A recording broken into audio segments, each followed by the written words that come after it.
starting on page 150 of All the Light We Cannot See. There are fierce winds outside in my reality today, and they may blow out the internet. Page 150, Flying Couch. Posters go up in the market, on tree trunks in the Place Chateaubriand. Voluntary surrender of firearms.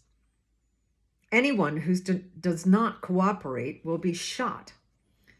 At noon the following day, various Bretons troop in to drop off weapons, farmers on mule carts from miles away, plodding old sailors with antique pistols, a few hunters with outrage in their eyes, gazing at the floor as they turn in their rifles.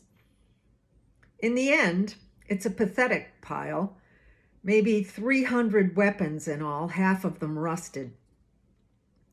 Two young gendarmes pile them into the back of a truck and drive up the narrow street and across the causeway and are gone. No speeches, no explanations. "Please, Papa, can't I go out?" "Soon, little dove." But he is distracted. He smokes so much. It is as if he's turning himself into ash. Lately, he stays up working frenetically on a model of Saint-Malo that he claims is for her, adding new houses every day, framing ramparts, mapping streets, so that she can learn the town the way she learned their neighborhood in Paris. Wood, glue, nails, sandpaper. Rather than comforting her, the noises and smells of his manic diligence make her more anxious. Why will she have to learn the streets of Saint-Malo? How long will they be here? In the 5th floor study, Marie-Laure listens to her great uncle read another page of The Voyage of the Beagle. Darwin has hunted rheas in Patagonia, studied owls outside Buenos Aires, and scaled a waterfall in Tahiti. He pays attention to slaves, rocks, lightning, finches, and the ceremony of pressing noses in New Zealand. She loves especially to hear about the dark coasts of South America with their impenetrable walls of trees and offshore breezes full of the stink of rotting kelp and the cries of whelping seals. She loves to imagine Darwin at night, leaning over the ship's rail to stare into bioluminescent waves, watching the tracks of penguins marked by fiery green wakes. "Bonsoir," she says to Etienne, standing on the davenport in his study.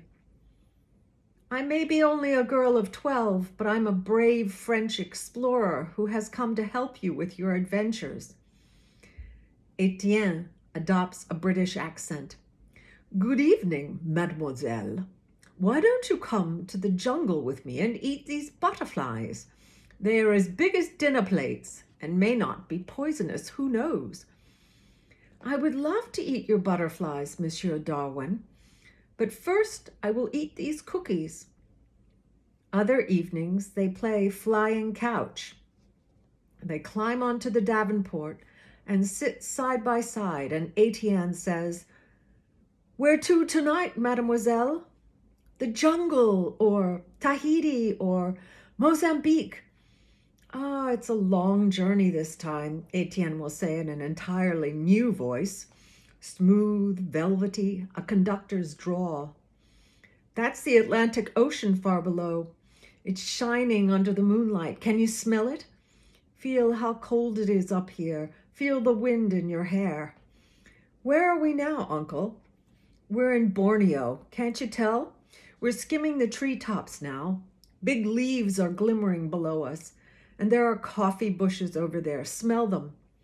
And Marie-Laure will indeed smell something, whether because her uncle is passing coffee grounds beneath her nose, or because they really are flying over the coffee trees of Borneo. She does not want to decide. They visit Scotland, New York City, Santiago. More than once, they put on winter coats and visit the moon. Can you feel how lightweight we are, Marie? You can move by hardly twitching a muscle.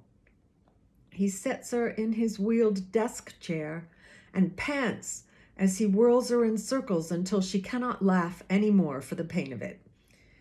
Here, try some nice fresh moon flesh, he says, and into her mouth goes something that tastes a lot like cheese. Always at the end, they sit side by side and pound the cushions, and slowly the room rematerializes around them. Ah, he says more quietly, his accent fading to the faintest touch of dread returning to his voice. Here we are, home. The sum of angles. Werner is summoned to the office of the technical sciences professor. A trio of sleek, long-legged hounds swirls around him as he enters. The room is lit by a pair of green-shaded banker's lamps. And in the shadows, Werner can see shelves crowded with encyclopedias, models of windmills, miniature telescopes, prisms. Dr. Hauptmann stands behind his big desk, wearing his brass-buttoned coat, as though he too has just arrived. Tight curls frame his ivory forehead. He tugs off his leather gloves, one finger at a time. Drop a log on the fire, please. Werner tracks across the room and stirs the coals to life. In the corner, he realizes, sits a third person, a massive figure, camped sleepily in an armchair intended for a much smaller man. He is Frank Volkheimer, an upperclassman, 17 years old, a colossal boy from some boreal village, a legend among the younger cadets. Supposedly, Volkheimer has carried 3 first years across the river by holding them above his head. Supposedly, he has lifted the tail end of the commandant's automobile high enough to slip a jack under the axle. There is a rumor that he crushed a communist windpipe with his hands. Another that he grabbed the muzzle of a stray dog and cut out its eyes just to inure himself to the suffering of other human beings. They call him the Giant. Even in the low, flickering light, Werner sees that veins climb Volkheimer's forearms like vines. A student has never built the motor, says Hauptmann, his back partially to Volkheimer, not without help. Werner does not know how to reply, so he does not. He pokes the fire one last time, and sparks rise up the chimney. Can you do trigonometry, cadet? Only what I've been able to teach myself, sir. Hoffman takes a sheet of paper from a drawer and writes on it. Do you know what this is? Werner squints. L equals d over tangent A plus d over tangent B. A formula, sir. Do you comprehend its uses? I believe it is a way to use 2 known points to find the location of a third and unknown point. Hoffman's blue eyes glitter. He looks like someone who has discovered something very valuable lying right in front of him, on the ground. If I give you the known points and a distance between them, cadet, can you solve it? Can you draw the triangle? I believe so. Sit at my desk, Fenning. Take my chair. Here's a pencil. When he sits in the desk chair, the toes of Werner's boots do not reach the ground. The fire pumps heat into the room. Block out giant Frank Volkheimer with his mammoth boots and cinder block jaw. Block out the little aristocratic professor pacing in front of the hearth, and the late hour and the dogs and the shelves brimming with interesting things. There was only this. Tangent A equals sine A over cosine A. and sine parentheses A plus B parentheses equals sine A cosine B plus cosine A sine B. Now D can be moved to the front of the equation. D equals L sine A sine B over sine parentheses A plus B end of parentheses. Werner plugs Hoffman's numbers into the equation. He imagines two observers in a field pacing out the distance between them, then leveling their eyes on a far-off landmark, a sailing ship or a smokestack. When Werner asks for a slide rule, the professor slips one onto the desk immediately, having expected the request. Werner takes it without looking and begins to calculate the signs. Volkheimer watches. The little doctor paces, hands behind his back. The fire pops. The only sounds are the breathing of the dogs and clicking of the slide rule's cursor. Eventually, Werner says, 16.43, Herr Doctor. He draws the triangle and labels the distances of each segment and passes the paper back.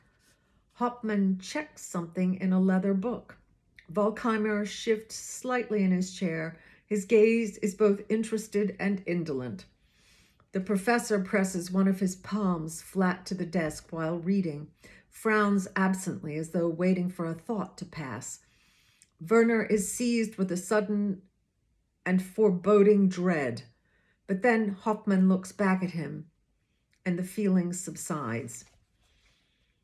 It says in your application papers that when you leave here, you wish to study electrical mechanics in Berlin. And you are an orphan. Is that correct? Another glance at Volkheimer. Werner nods. My sister, a scientist's work, cadet, is determined by two things: his interests and the interests of the times. Do you understand? I think so. We live in exceptional times, cadet. A thrill enters Werner's chest. Firelit rooms lined with books. These are the places in which important things happen.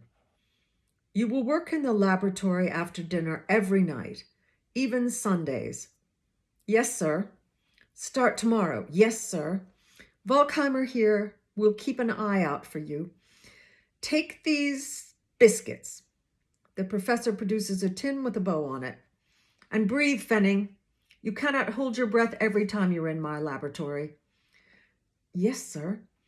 Cold air whistles through the halls, so pure it makes Werner dizzy. A trio of moths swim against the ceiling of his bunk room. He unlaces his boots and folds his trousers in the dark and sets the tin of biscuits on top. Frederick peers over the edge of his bunk. Where did you go? I got cookies, whispers Werner. I heard an owl tonight. Whoosh, hisses a boy 2 bunks down.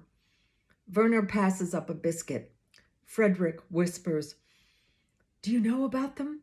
They're really rare, big as gliders. This one was probably a young male looking for new territory. He was in one of the poplar trees beside the parade ground. Oh, says Werner. Greek letters move across the undersides of his eyelids. Isosceles, triangles, betas, sine curves. He sees himself in a white coat, striding past machines.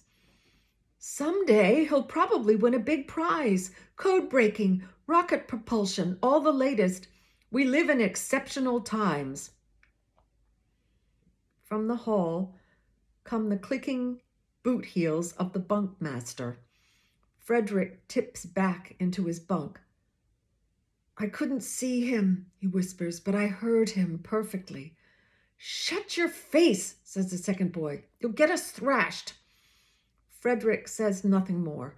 Werner stops chewing. The bunk master's boots go quiet. Either he is gone or he has paused outside the door. Out on the grounds, someone is splitting wood, and Werner listens to the ringing of the sledgehammer against the wedge and the quick, frightened breaths of the boys all around him. The professor. Etienne is reading Darwin to Marie-Laure when he stops mid-syllable. Uncle? He breathes nervously out of pursed lips, as if blowing on a spoonful of hot soup. He whispers, "Someone's here." Marie-Laure can hear nothing. No footfalls, no knocks. Madame Manec whisks a broom across the landing one floor up. Etienne hands her the book. She can hear him unplug a radio, then tangle himself in its cords. "Uncle," she says again, but he is leaving his study, floundering downstairs. "Are they in danger?" And she follows him to the kitchen, where she can hear him laboring to slide the kitchen table out of the way. He pulls up a ring in the center of the floor. Beneath a hatch waits a square hole out of which washes a damp, frightening smell. "One step down, hurry now." Is this a cellar? What has her uncle seen? She has set one foot on the top rung of a ladder when the blocky shoes of Madame Manec come clumping into the kitchen. "Really, Monsieur Etienne, please." Etienne's voice from below. "I heard something. Someone. You are frightening her. It is nothing. Marie-Laure, come now." Marie-Laure backs out. Below her, her great-uncle whispers nursery rhymes to himself. "I can sit with him for a bit, madame. Maybe we could read some more of our book, uncle." The cellar, she gathers, is merely a dark hole in the ground. They sit a while on a rolled carpet, with the trap door open, and listen to Madame Manec hum as she makes tea in the kitchen above them. Etienne trembles lightly beside her. "Did you know," says Marie-Laure, "that the chance of being hit by lightning is 1 in 1,000,000? Dr. Giffard taught me that." "In 1 year or in a lifetime?" "I'm not sure. You should have asked." Again, those quick, pursed exhalations, as though his whole body urges him to flee. "What happens if you go outside, uncle?" I get uneasy. His voice is almost inaudible. "But what makes you uneasy, being outside? What part?" "Big spaces." "Not all spaces are big. Your street is not that big, is it?" "Not as big as the streets you are used to." "You like eggs and figs and tomatoes? They were in our lunch. They grow outside." He laughs softly. Of course they do. "Don't you miss the world?" He is quiet, so is she. Both ride spirals of memory. "I have the whole world here," he says, and taps the cover of Darwin, "and my radios right at my fingertips." Her uncle seems almost a child, monastic in the modesty of his needs, and wholly independent of any sort of temporal obligations. And yet she can tell he is visited by fears so immense, so multiple, that she can almost feel the terror pulsing inside him, as though some beast breathes all the time at the window panes of his mind. "Could you read some more, please?" she asks, and Etienne opens up the book and whispers, "Delight itself is a weak term to express the feeling of a naturalist who, for the first time, has wandered by himself into a Brazilian forest."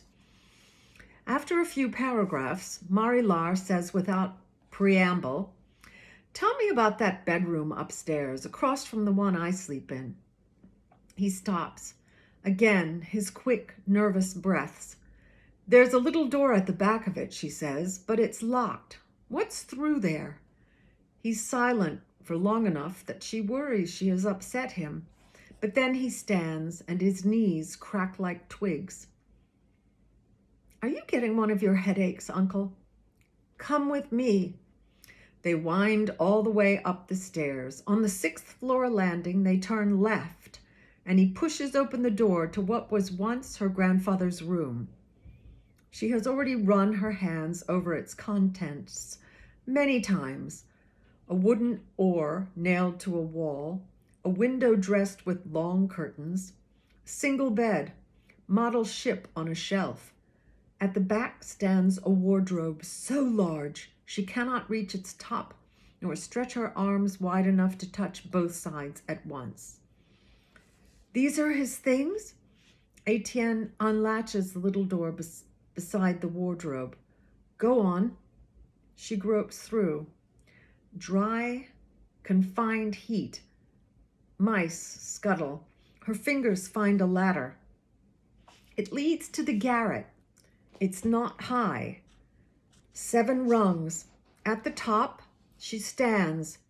She has the sense of a long, slope-walled space pressed beneath the gable of the roof. The peak of the ceiling is just taller than she is. Etienne climbs up behind her and takes her hand. Her feet find cables on the floor. They snake between dusty boxes, overwhelm a sawhorse he leads her through.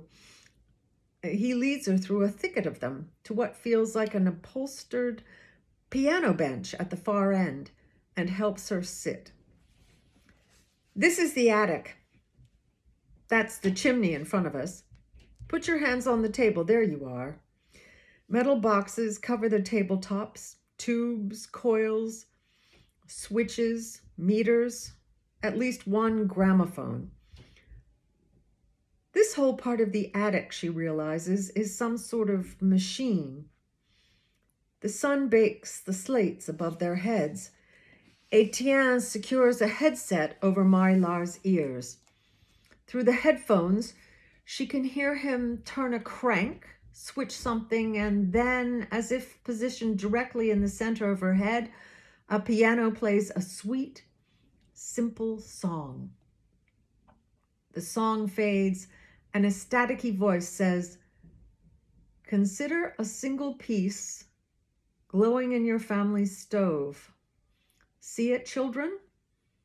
That chunk of coal was once a green plant, a fern or reed that lived 1 million years ago, or maybe 2 million, or maybe 100 million.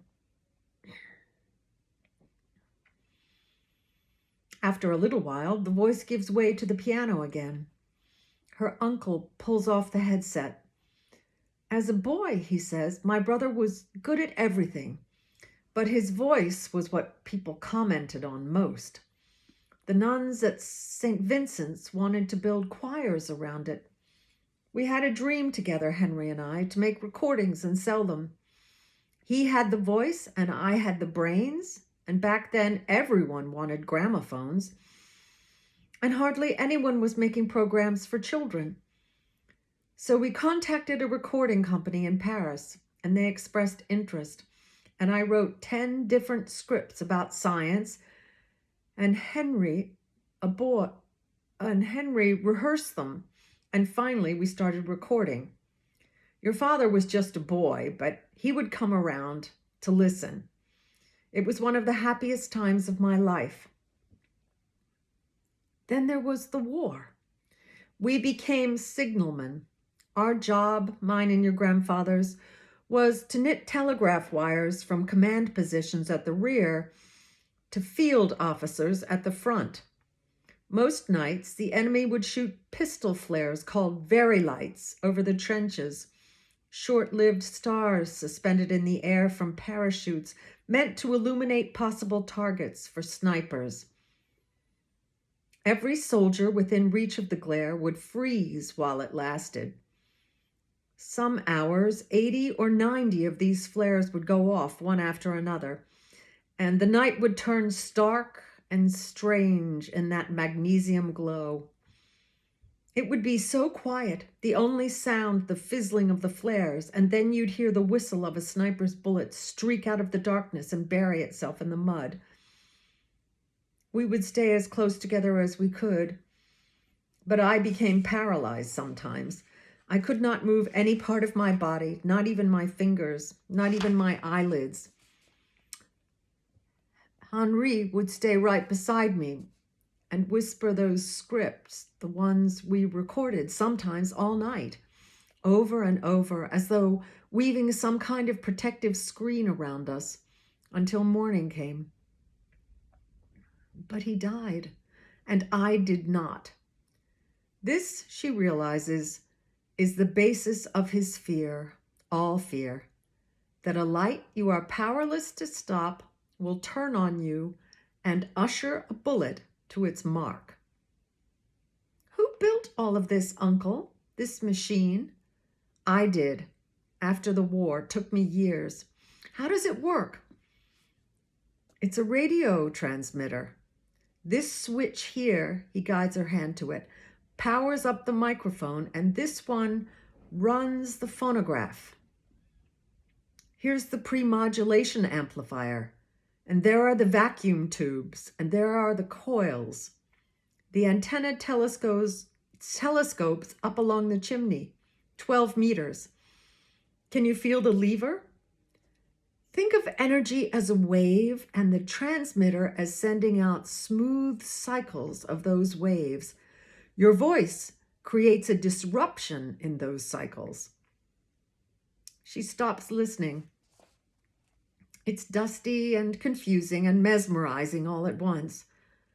How old must all this be? 10 years? 20? What did you transmit? The recordings of my brother. The gramophone company in Paris wasn't interested anymore, but every night I played the 10 recordings we'd made until most of them were worn out. And his song. The piano? Debussy's Clair de Lune. He touches a metal cylinder with a sphere stuck on top. I just tuck the microphone into the bell of the gramophone and voila. She leans over the microphone and says, "Hello out there." He laughs, his feathery laugh. "Did it ever reach any children?" she asks. "I don't know. How far can it transmit, Uncle?" "Far. To England? Easily. To Paris? Yes. But I wasn't trying to reach England or Paris.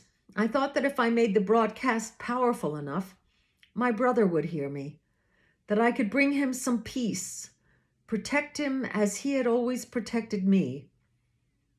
"You'd play your brother's own voice to him after he died?" "And Debussy. Did he ever talk back?" The attic ticks. What ghost sidle along the walls right now, trying to overhear? She can almost taste her great uncle's fright in the air. "No," he says. He never did. And these are letters that have areas blocked out in them. Censored. To my dear sister Jutta. Some of the boys whisper that Dr. Huffman is connected to very powerful ministers. He won't answer. 3 words blacked out. 5 words blacked out. But he wants me to assist him all the time. I go to his workshop in the evenings, and he sets me to work on circuits for a radio that he is testing. Trigonometry, too. He says to be as creative as I can. He says creativity fuels the Reich. He has this big upperclassman, they call him the Giant, stand over me with a stopwatch to test how fast I can calculate. Triangles, triangles, triangles. I probably do 50 calculations a night. They don't tell me why. You would not believe the copper wire here. They have 8 words blocked out. Everyone gets out of the way when the Giant comes through. Dr. Huffman says we can do anything, build anything. He says the Fuhrer has collected scientists to help him control the weather. He says the Fuhrer will develop a rocket that can reach Japan. He says the Fuhrer will build a city on the moon. To my dear sister Jutta. Today in field exercises, the commandant told us about Rainer Schichter. Rainer Schichter. He was a young corporal, and his captain needed someone to go behind enemy lines to map their defenses. The captain asked for volunteers, and Rainer Schichter was the only one who stood up. But the next day, Rainer Schichter got caught. the very next day. The Poles captured him and tortured him with electricity. They gave him so much electricity that his brain liquefied, and the commandant, but before they did, said the commandant, his brain liquefied, said the commandant, but before they did, Rainer Schichter said something amazing. He said, "I only regret that I have but one life to give for my country." Everyone says there's a great test coming, a test harder than all the other tests. Frederick says that the story about Rainer Schichter is an entire line blacked out, 5 words blacked out. Just being around the giant, his name is Frank Volkheimer, means the other boys treat me with respect. I come up only to his waist, practically. He seems a man, not a boy. He possesses the loyalty of Rainer Schichter in his hands and heart and bones. Please tell Frau Lena I'm eating lots here, but that no one makes flour cakes like hers, or at all, really. Tell little Siegfried to look lively. I think of you every day. Sieg Heil. To my dear sister Jutta, yesterday was Sunday, and for field exercises we went into the forest. Most hunters are at the front, so the woods are full of marten and deer. The other boys sat in the blinds and talked about magnificent victories and how soon we will cross the channel and destroy the 5 words blanked out, 3 words blanked out, and Dr. Hauptmann's dogs came back with 3 rabbits, 1 for each but Frederick. He came back with about 1,000 berries in his shirt, and his sleeves were ripped from the brambles, and his binoculars bag was torn open. And I said, "You're going to catch hell." And he looked down at his clothes like he'd never seen them before. Frederick knows all the birds just by hearing them. Above the lake, we hear skylarks and lapwings and plovers and harrier hen, and probably 10 others I've forgotten. You would like Frederick, I think. He sees what other people don't. Hope your cough is better, and Frau Elena's too. Sieg Heil. And here we will stop for today.